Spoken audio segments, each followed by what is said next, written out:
Welcome to Quality Improvement, Reliability, Culture of Safety, and HIT. The objectives for Reliability, Culture of Safety, and HIT are to discuss reliability as a tool for ensuring safety, examine how ultra-safe organizations operate, identify how teams make wise decisions.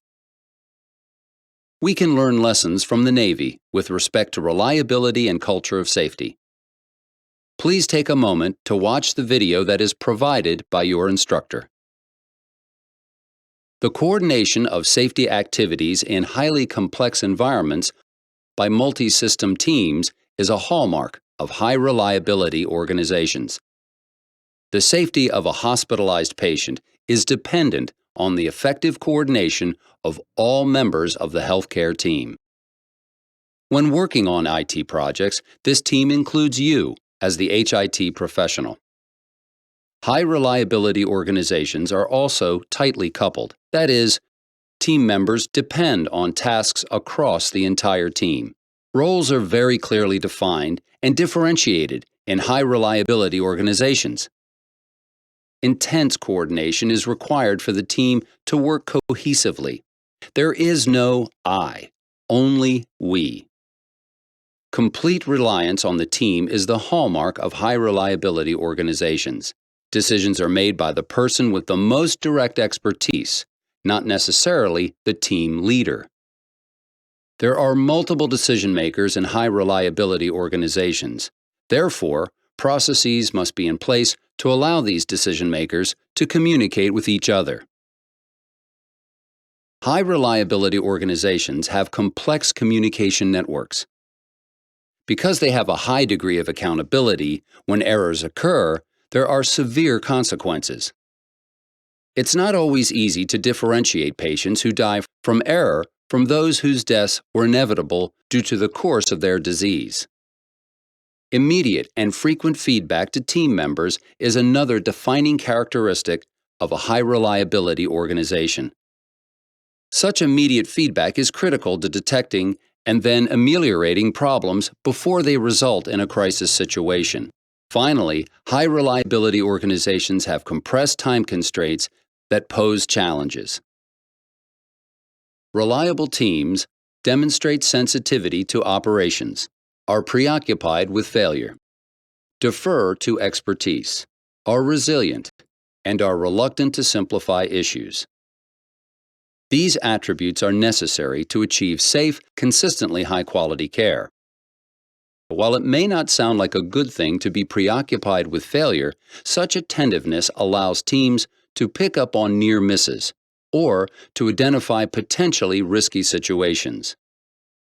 Reliable teams are adept at dealing with failures because they have been trained to recognize a need for additional expertise. They have practiced in dealing with system failures, and, working as a team, they have learned to quickly assess a situation that could lead to less than optimal outcomes. AHRQ maintains a website that includes many resources pertaining to patient safety and medical errors. The last slide and the next several slides highlight some key points from the presentation, Becoming a High-Reliability Organization. Quote, sensitivity to operations includes more than just checks of patient identity, vital signs, and medications. It includes awareness by staff, supervisors, and management of broader issues that can affect patient care, ranging from how long a person has been on duty to the availability of needed supplies to potential distractions, unquote. Quote, a preoccupation with failure means that near misses are viewed as invitations to improve rather than as proof that a system has enough checks to prevent a catastrophic failure, unquote. Quote, oversimplifying explanations for how things work risks developing unworkable solutions and failing to understand all the ways in which a system may fail, placing a patient at risk, unquote. Quote, in many situations, different staff members as well as the patient and family may have information essential to providing ideal care. Deference to expertise entails recognizing the knowledge available from each person, deferring to whoever's expertise is most relevant to the choices being made, unquote. The final point here, drawn from the website, is, quote, a good boater never leaves the dock without preparing for many situations that are unlikely but possible. Oars, pump, life jacket, and fire extinguisher ensure that the boater can quickly respond to unexpected system failures, unquote. In a recent journal article, Riley and colleagues defined culture as the shared perceptions of the individuals within the team or organization about what is good, right, important, valued, supported, or expected at any given time. Over time, we have seen a shift in the culture of healthcare from one of blame to a culture of safety. A nurse relayed this story.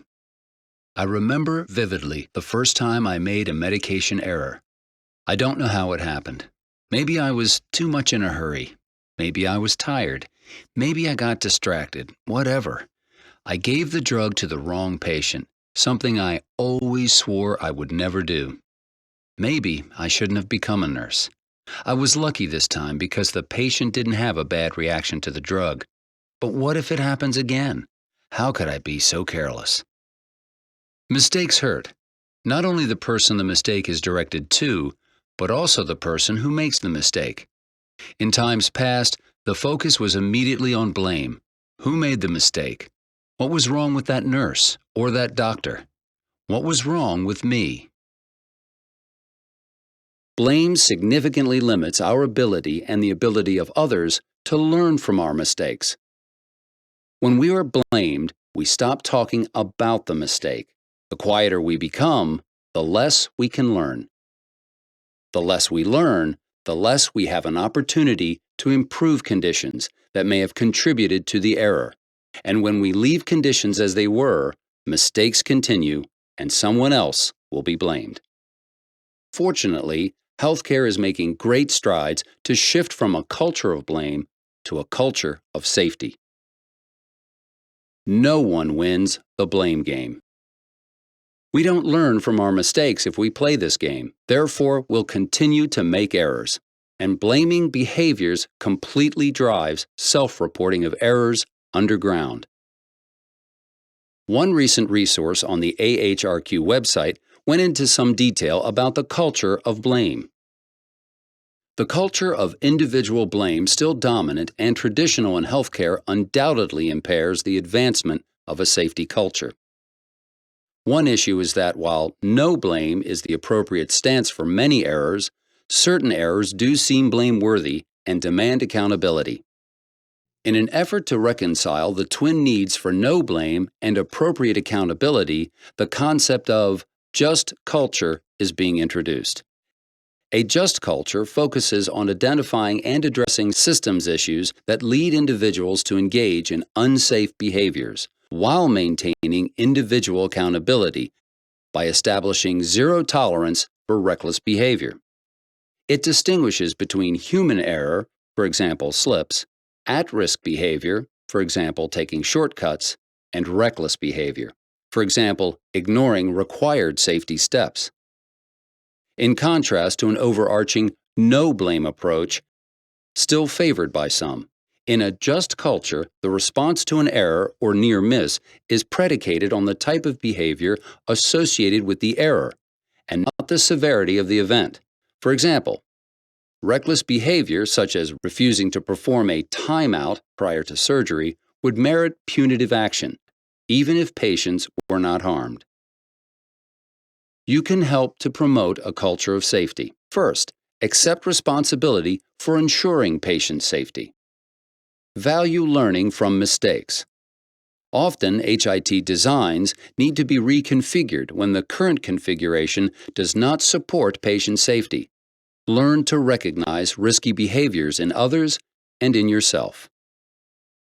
Speak up if you see that something is not right. Perhaps someone is using the electronic health record in a way that differs from the intent. Speak up and provide information to that individual so that she understands the way in which the system was designed. Listen to her and discuss ways to prevent errors. Report errors and near misses that come to your attention. Encourage others to do the same. Help change unrealistic policies or rules. There are two extremely important characteristics of a culture of safety. They typify attributes of high reliability organizations by requiring a high degree of mindfulness, teamwork, and communication. First, all people must listen carefully to concerns to determine if corrective action is necessary. Second, every member of the team must recognize when a concern is expressed by anyone and stop.